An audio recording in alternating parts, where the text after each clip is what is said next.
So, you watched the Prince Cup Asia Invitationals. You've seen the community-hosted Genius Invocation TCG tournaments, with Vulcans and cash prizes on the line, and you want in on some of that action. Or you're just interested in playing Genius Invocation TCG because you think it looks interesting, but you don't know where to start. Why are people playing these decks? Is this character good? Why is my deck losing so much? What cards should I prioritize buying at the start? All of these are valid questions and I'm unable to answer them in this video. However, I do know of some useful resources that'll help you catch up with the meta and learn GITCG quickly. Number 1. Don't use Google and Card Plaza. Personally, I think net decking is perfectly acceptable, given how everything is free in GITCG, which I am genuinely surprised about till this day. You can copy sample decks and try them out in PvE. Clearing out all the open world challenges with an easy deck lets you get a feel for how GITCG works before diving into PvP. But searching for best Genius Invocation TCG decks or similar search terms on Google will yield less than promising results. Due to GITCG being a relatively small community, resources aren't as readily available as a simple search. At best, you'll get a barely functioning deck for PvP, and at worst, the information is left unupdated since patch 3.3. On that note, I also don't recommend using Hoyo Labs Card Plaza. Reason being is that people can post literally any deck there. Give a silly deck name, get some likes, and call it a day. Personally, I think the deck code sharing function is decent, but aside from that, the search functions are lackluster and the deck qualities are all over the place. But if you're looking for something interesting and questionable, then be my guest. Another thing I want to mention is the misleading idea of tier lists. Yes, tier lists are an easy to digest form of content that generalizes a lot about the game, but characters and cards in this game can't be easily ranked due to character synergy being a huge factor.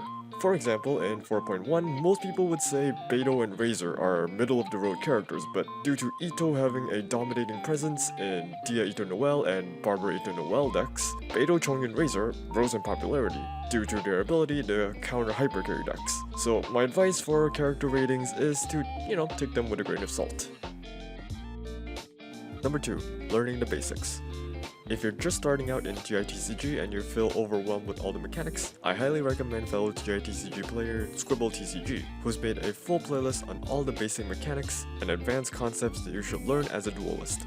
He breaks topics down into individual videos and showcases set concepts with example duels versus actual players. Although it's a bit outdated, I still think it's worth watching, especially for beginners who want to know how complex GITCG can be. Concepts such as breakpoints, turn priority, swap stalling, etc. are all useful to know even if the game has changed drastically over the months. If you're just starting out or just lazy and want to net deck something, I recommend Coaching Main's GITCG decks. Compared to other sites, these deck guides are written by actual players who know the game and are cross-checked by other players, so the information is more in line with what you would see in actual competitive play. The decks here are only up till 4.2 as of the writing of this video, but the decks are perfectly okay for clearing out PvE content, since doing PvE quickly will give you coins which you can spend to buy more cards, and you can experiment them yourself once you get an understanding of the game. Just keep in mind that bringing these decks into PvP might not be enough due to how fast the meta keeps shifting.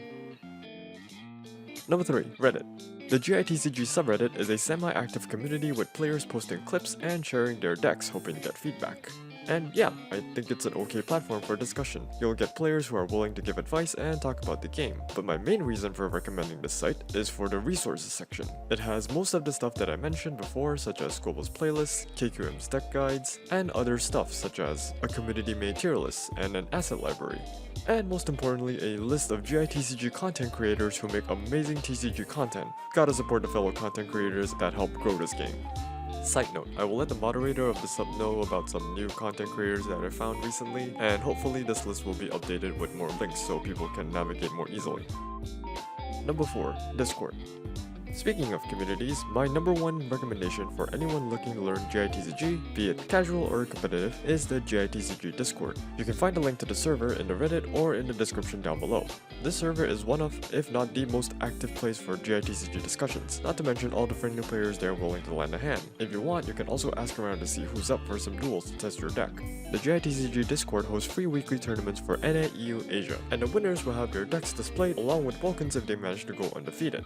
The server also also frequently hosts watch parties for live tournaments, so you'll have a bunch of people in chat, usually muted, chatting and or backseating about the tournament games. Another Discord I recommend joining is the Genshin Impact Tavern server. It is an official Genshin Impact server, but they have a section dedicated to GITCG. Tavern is also the official host for Catstill Gathering, so if you want to stay updated on when the next qualifier is happening and want to get your hands on some card backs, you should definitely join this Discord as well. Number 5. The CN side of GITCG. If you haven't seen how competitive GITCG can get, you should watch the performance of the Chinese players during the Asia Invitationals that happened earlier this year in Shanghai. Due to having a more consolidated player base and access to a lot more tournaments such as the Dynamic Cup, Resonance Cup, Bilibili Cup, etc., CN players are generally more competitive because they can quickly shift and adapt to the new meta.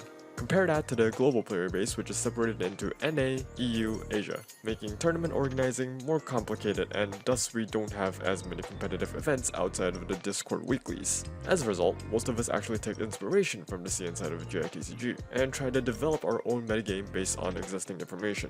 Also of note, Bilibili has a lot more GITCG content creators that are focused on meta-analysis and tournament breakdowns, but these content might not be accessible to everyone. If you're interested in some channels, I've linked them in the description down below, but personally, this GitHub stat tracker page is single-handedly the most useful tool for meta players. It is a compilation of all the decks used in the CN tournaments, their usage rates, win rates, number of times banned, individual action card usage, and so much more. Again, I highly recommend taking this information with a grain of salt as well, since data and statistics can be slightly skewed, especially since some matchups lack sufficient data for proper evaluation. Example, although Mew has a positive matchup of 57.14% against Ningguang Double Hydro, only 7 games in total have been recorded on stream. Therefore, we can't say for certain that Mew has an advantage in this matchup. So analyze the data and make up your own conclusions. Conclusion, or TLDR. If there's anything I need you to take away from this video is to join the GITCG dedicated Discord server. It is the biggest global GITCG community and the people there are generally friendly. It's kind of the main reason why I'm still enjoying this game so much. If you have any comments, feel free to drop them down in the comments below, and with that, see you in the next video.